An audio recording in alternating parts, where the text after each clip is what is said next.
नमस्कार, आप देख रहे हैं न्यूज़ 9 नेटवर्क, जहां खबरों का सिलसिला कभी रुकता नहीं। मैं जानी पोदार हाजिर हूं देश और दुनिया की तमाम छोटी और बड़ी खबरों के साथ। आइए शुरुआत करते हैं आज की खबरों का सिलसिला।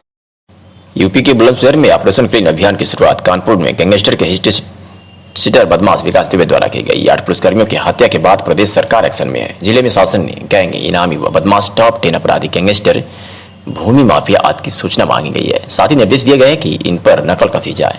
फरार अपराधियों की धरपकड़ के लिए ऑपरेशन की नींव चलाया जाए। जिला बुलंदशहर की पुलिस इस सभी की सूची तैयार कर ली है। अब इनकी धरपकड़ के लिए अलग अलग टीम गठित भी कर दी गई है। बुलंदशहर एसएसपी संतोष कुमार सिंह का दावा है कि बदमाशों को उनके उस स्थान पर भेजा जाएगा जहां वो रहना चाहते हैं। बुलंदशहर एसएसपी संतोष कुमार का दावा है कि पुलिस रिकॉर्ड के अनुसार जिले में वर्तमान में 86 बदमाशों ने अलग अलग गैंग बनाया है।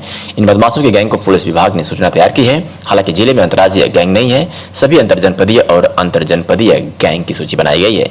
86 गैंग जिले में सक्रिय, 48 गैंगस्टर जिले में सक्रिय, 10 बदमाश फरार, 21 भूमाफिया जिले में सक्रिय है। शासन ने हर जिले स्तर पर जो हिस्ट्री शीटर उन सबकी सूची तैयार करने के लिए कहा गया। सर, किस तरह के आदेश और क्या कुछ किया जा रहा है बुलंदशहर में? देखिए, निर्देश पहले से ही है कि जो दुराचारी वर्ग हैं, हिस्ट्री शीटर हैं, इन सब की गहनतापूर्वक निगरानी की जाए, इनकी गतिविधियों पर लगातार नज़र रखी जाए और इनके विरुद्ध यथावश्यक निरोधात्मक कार्रवाई की जाए।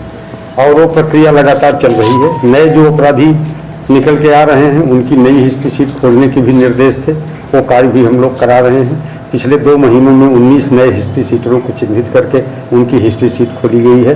लगभग 1996 हिस्ट्री शीटर आज की तारीख में हैं और लगातार हम इस प्रक्रिया को आगे बढ़ा रहे हैं।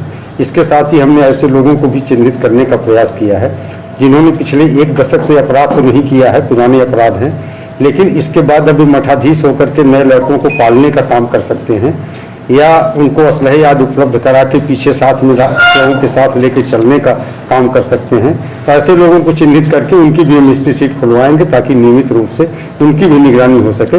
और ऐसे लोगों की भी कुछ संख्या इस जनपद में है जो पिछले 1 दशक से अपराध में तो डायरेक्ट नहीं है, लेकिन परोक्ष रूप से जिनके द्वारा नए लड़कों को प्रोत्साहित किया जाता है, संरक्षण दिया जाता है।